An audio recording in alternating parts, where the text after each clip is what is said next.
Bonjour mes enfants, bonjour les plus grands. Je suis la fée Galadriel. Installez-vous confortablement, fermez les yeux. Je vais vous transporter dans l'imaginaire des contes et légendes des pays celtiques. Nous allons nous poser dans une belle clairière en pleine forêt dans le massif armoricain.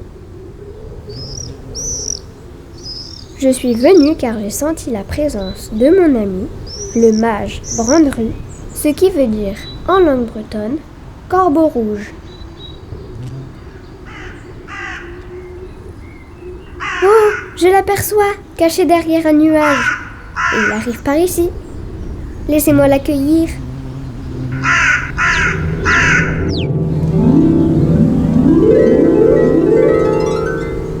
Bonjour mon ami. Tiens, Galadriel, que me vaut l'honneur de ta visite ? En retournant dans mon domaine, je t'ai aperçu et je me disais que tu devais avoir de nouvelles histoires formidables à nous conter depuis tout ce temps. J'ai effectivement glané quelques légendes au cours de mes derniers voyages dans les pays celtiques, auprès des fées, des elfes, des korrigans et tous les êtres magiques que je connais bien. Eh bien, figure-toi que j'ai conduit des petits dômes dans le pays de l'imaginaire. Ils sont en ce moment même attentifs à notre discussion afin de profiter de tous tes contes pour qu'ils s'endorment et fassent de beaux rêves. Laisse-moi regarder à travers ma longue vue magique. Tiens, mais oui, il y a là des enfants que je ne connais pas. Bien le bonjour mes amis. Comment allez-vous mes petits lutins ? Je m'appelle Brandru. Et lui là, à mes côtés, c'est mon ami Basile, mon hibou de compagnie. Dis bonjour vieux bougon. Comme vous l'a dit mon ami Galadriel, je suis un mage, ancien élève de Merlin lui-même, et je fête cette année mes 357 ans. Eh oui, je ne suis plus tout jeune. Mais je ne fais pas que de la magie, je prépare aussi d'excellentes potions et j'adore raconter les histoires du temps passé.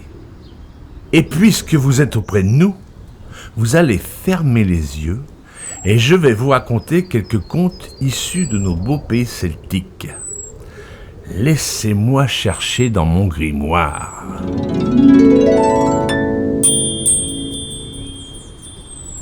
Alors, par quoi vais-je commencer ?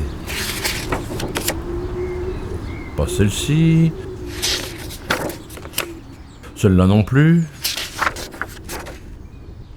Ah. Et si je vous parlais des korrigans ? Ces petits lutins bretons, malins, taquins et espiègles, qu'on peut entendre la nuit dans la lande danser jusqu'au chant du coq. Mais attention, qu'ils ne vous surprennent pas à les épier, cachés derrière un menhir ou une vieille souche de châtaignier. Parce que là, si vous voyez, ils vous entraîneraient dans leur danse jusqu'à épuisement.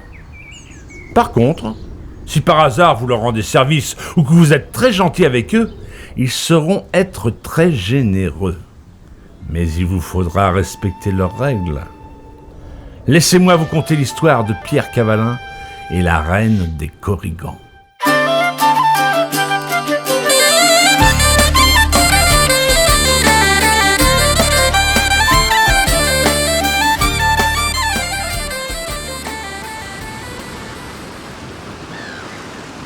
Il était une fois un pauvre pêcheur qui s'appelait Pierre Cavalin.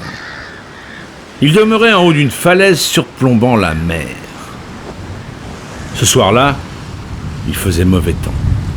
Pierre, assis au coin de la cheminée, buvait une soupe faite avec du vieux pain, quelques épluchures de légumes et de la couenne de lard. Tout à coup, on frappa à la porte. Pierre alla ouvrir. Il vit une vieille femme vêtue de guenilles et toute ruisselante. Puis-je entrer chez toi quelques instants en attendant que la pluie se calme ? Bien sûr. Et approche-toi du feu pour te réchauffer. Je ne suis pas bien riche, mais si tu veux... Partageons mon maigre repas.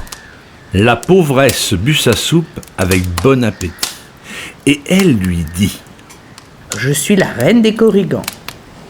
Et pour te récompenser de ta bonté, je t'invite dans mon palais au pied de la falaise. Tu devras y être aux 12 coups de minuit. De plus, tu apporteras 3 sacs. À minuit pile, Pierre entrait dans la grotte des Korrigans. Dans une grande salle tout illuminée, dansaient des centaines de Korrigans habillés de rouge. Le pêcheur fut entraîné par les lutins dans une ronde interminable. Et tout en dansant, Pierre aperçut des coffres remplis d'or et de pierres précieuses. La reine, ayant vu son regard, lui dit: Tu pourras en remplir tes 3 sacs, à condition que tu sois parti avant le chant du coq. Pierre mangea, dansa toute la nuit. Quand le soleil commença à se lever, il se précipita pour remplir ses sacs.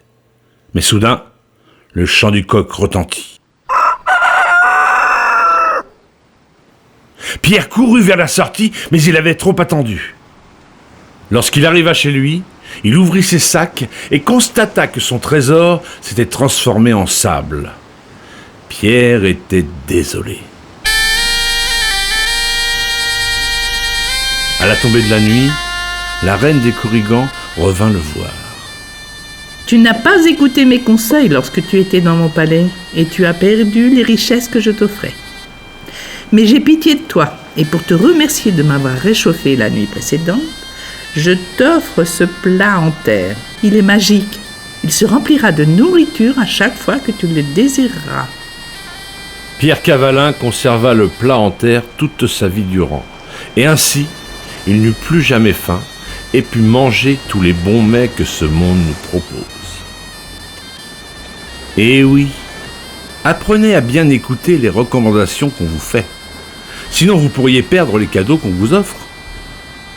Mais parfois, certaines personnes ne savent pas entendre les recommandations et sont prêtes à tout pour avoir plus. Écoutez l'histoire de cette sage-femme, la femme qui met les enfants au monde. Cette histoire commence le jour où elle s'en alla accoucher une femme Korrigan.